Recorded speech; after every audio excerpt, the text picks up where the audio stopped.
பணிவுடையன் இன்சொலன் ஆதல் ஒருவர்க்கு அணி அல்ல மற்றுப் பிற. பணிவுடையன் இன்சொலன் ஆதல் ஒருவர்க்கு அணி அல்ல மற்றுப் பிற. குறள் 95.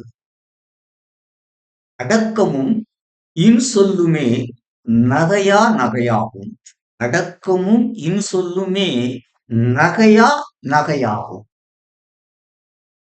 பணிவுடைமை, இனிய சொற்களை கூறுதல் ஆகிய இரண்டு மட்டுமே ஒருவருக்கு உண்மையான அணிகலன்களாகும். இவை இரண்டும் இல்லாமல் வேறு என்ன அணிகலன்களை அவர் பெற்றிருந்தாலும் அவை அவருக்கு அழகு தரா.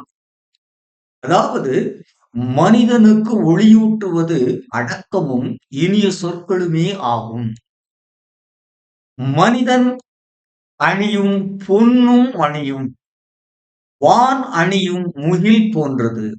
மனிதன் அணியும் பொன்னும் மணியும் வான் அணியும் முகில் போன்றது.